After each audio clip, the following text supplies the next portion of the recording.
So in 2023, I get questioned about whether my client should buy a new home or a pre-existing home.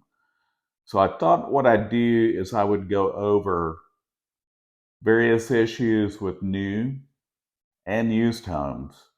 Now I'm going to go back quite a ways because a lot of people like to look at what's called mid-century moderns. Those are homes built before 85. So let's talk about some of the issues we run into with those. Any home in the Dallas-Fort Worth area built before 1985 had cast iron plumbing. With cast iron plumbing, that can disintegrate if you use things like Drano. It can actually etch it. When you use your garbage disposal, food turns to acid in it. They will collapse over time. The average life of cast iron plumbing is about 50 years. I've had clients that had to replace everything. Fortunately, the seller did. A large home in central Plano a couple years ago cost them about 35 to 40 grand. So that gives you an idea. There's different ways to address that, but that's just something you want to know. Also, let's talk about electrical panels. So through the 70s, there was one called Zinsco, a really bad one. You need to get it replaced. If you find a home and go under contract, tell the seller you want that replaced. The other is the Federal Pacific, which is probably the most well-known. It's put in from the 50s to the 80s. They're known for catching on fire. And you may want to talk to your homeowner's insurance company to ask if there's any issues with any of the electrical panels and you being insured on your homeowner's insurance. Another one I just learned about was the Challenger electric, and it was put in through the 90s. So I haven't run into that one yet, but I'm sure I will. Let's see that.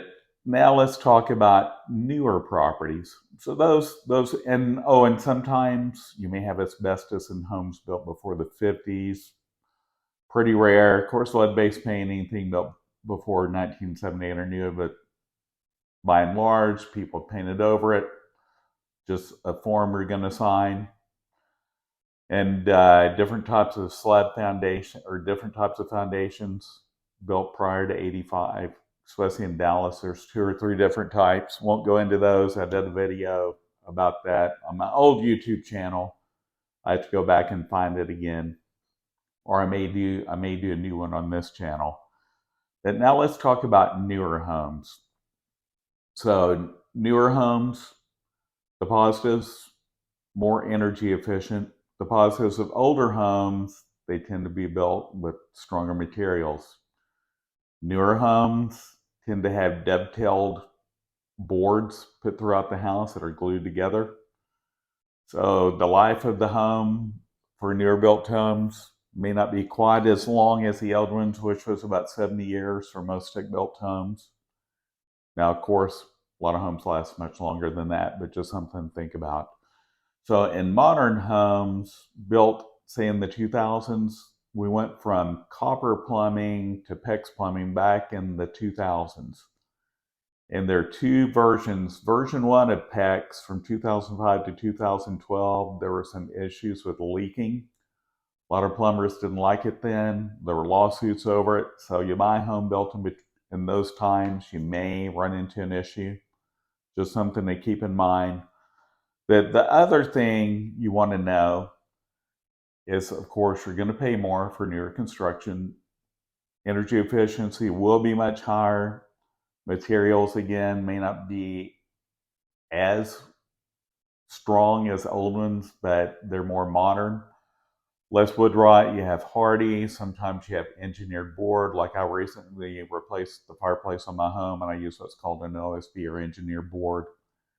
So that's actually preferable to hardy because it actually turns back to dust. It's a concrete product, so you get enough water over time, it can disintegrate. You'll see some of them sagging on occasion.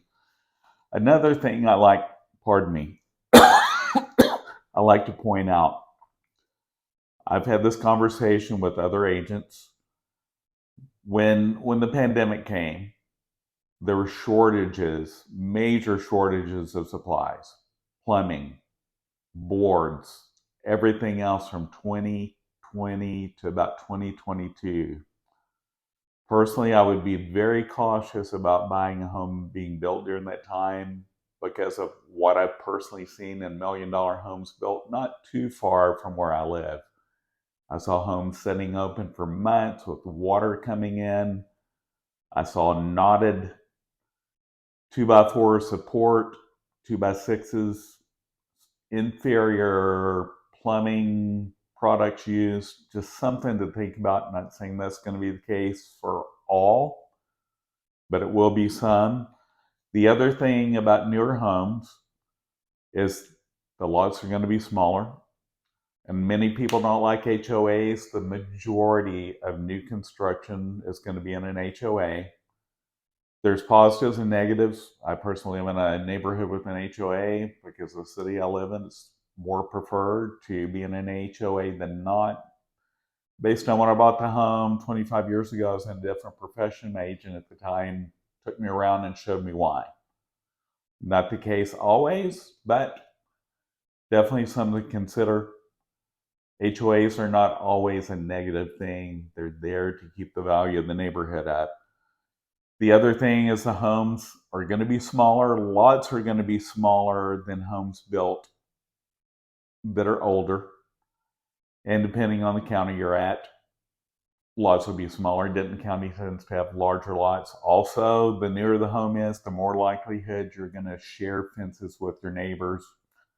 The negative there is you're going to have to negotiate with each neighbor on all four sides at maybe at 50-50 to get that done. So not a downfall, but just something you have to keep in mind. And currently, right now, here in June of 2023, I was showing a property to someone. I got an email today that said the home was in multiple offers. The maximum option period was 5 days, $500 option fee. Buyer to pay title insurance, buyer to pay survey, buyer to pay for HOA,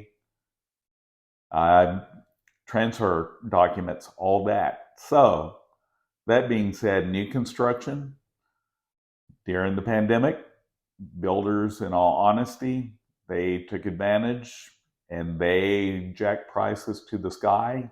Now you're seeing concessions in terms of price reductions, also closing cost concessions many times when you use their lender. Sometimes they're even giving you extra incentives when you buy a spec home. That means they've started construction on a home, nobody's bought it yet, they've already put in upgrades.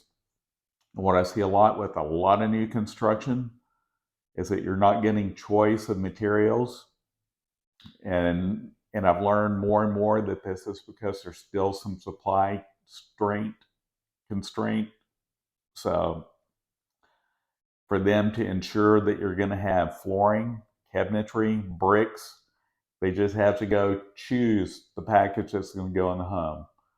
Sometimes you may still get a choice of packages, but no, with the supply constraints, you may run into issues, even though builders are choosing the product for you. That may still be an issue, just depending on bricks, cabinets, windows, flooring. That could still be an issue. So I hope that gives you a little food for thought.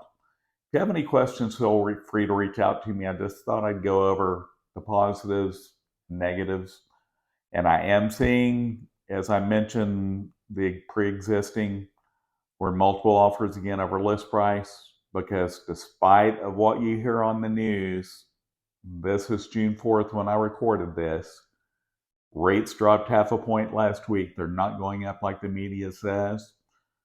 The media also says that home prices in Dallas are falling.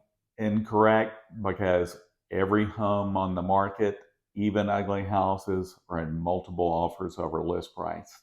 So listen to the professionals, not the media. Talk to your real estate professional and your lending professional about what's going on in the respective areas. Have a great one. Feel free to reach out to me. All my information is at the end of this video. See you soon.